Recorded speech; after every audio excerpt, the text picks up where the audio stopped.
Hello everyone, so today in this video we are going to solve a question of LeetCode, that is implement stack using queues. This is 225 question on LeetCode and this comes under easy category.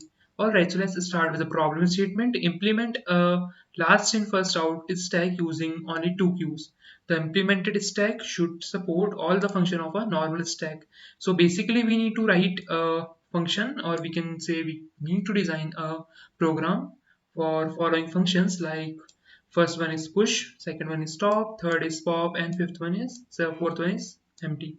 So we need to implement these four functions in this program, and let's see what's the function of these. So push will be returning nothing as it is void, and it will just push x to the top of the stack. Then we have int pop that removes the element on the top of the stack and return it. So basically it returns the element which is on the top as well as remove it from the stack. Then we have int top. This returns the element on the top of the stack. Then we have bool empty. This returns true if stack is empty, else it will return false.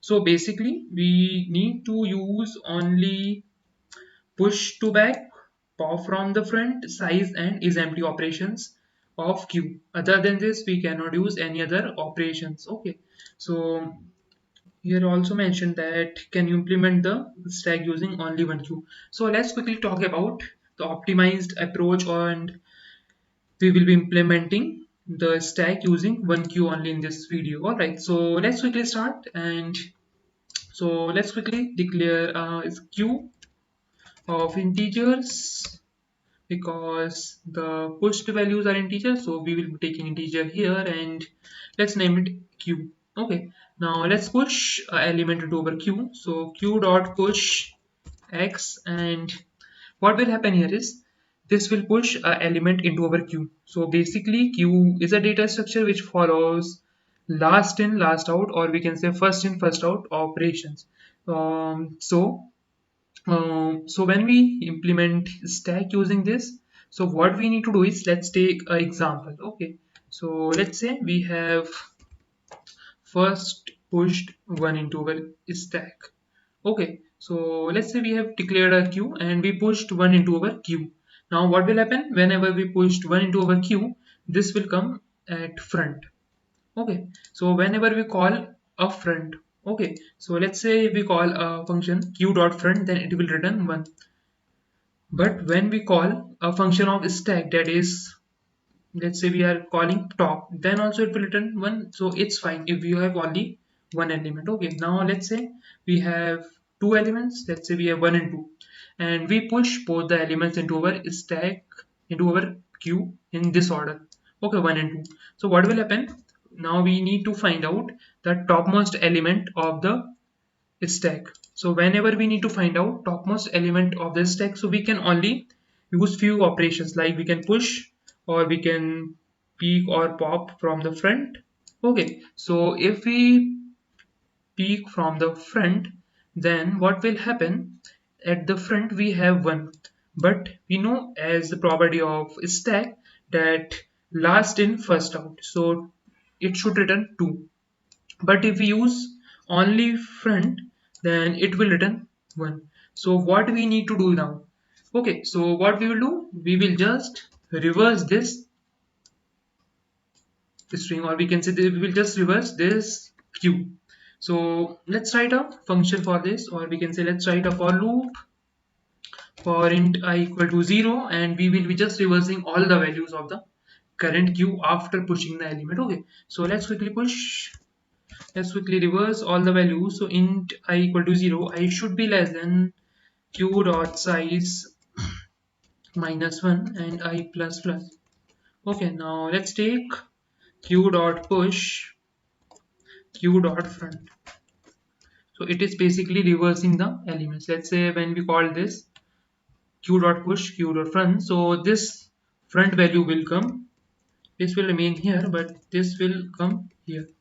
Okay, now what we will do, we will just remove this value and this whole will be reversed. Okay, so let's remove it from here. So q dot pop. Okay, so I hope this is clear to you, and we have just completed our push function here. Okay, now what we need to do is we need to pop an element from the cube, as well as we need to return the element which we have just popped out from here. So let's first initialize a variable int temp is equal to q dot front. Here q dot front is basically the topmost element of the stack, that is 2, because we have just reversed the whole queue.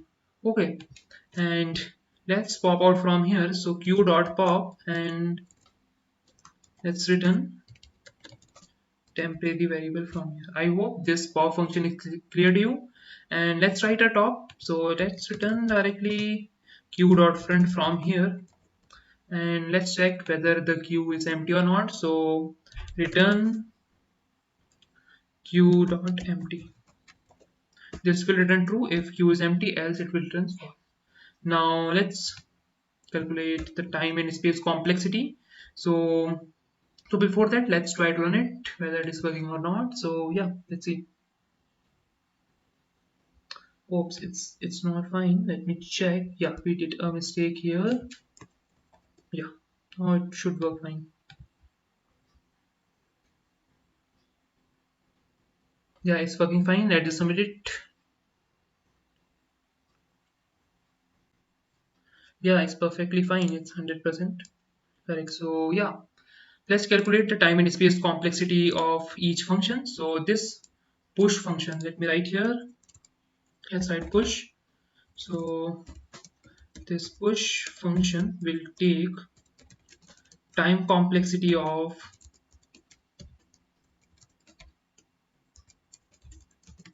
big O of n, because we are traversing through all the n elements for this for loop, and space complexity is also big O of n because we are storing all the n elements into our queue, and the space complexity is same for whole function because everywhere we are just storing space, or we can say it's for the program, but for the push function I guess we can use say it's a constant space complexity if we talk about particularly for this push function. Okay, now let's talk about pop function. So the time complexity of pop function is big O of 1 because we are not using any loops here, we are just calling out a constant number. Okay, so the time complexity is constant, that is big O of 1, and space complexity is also big O of 1. Else everything is fine. The top is also taking the same time and space complexity, and empty is also just checking the space. So I hope the approach and solution is clear to you. If you still have any doubt in this question, feel free to comment down. Please like this video and subscribe to our channel. Thank you.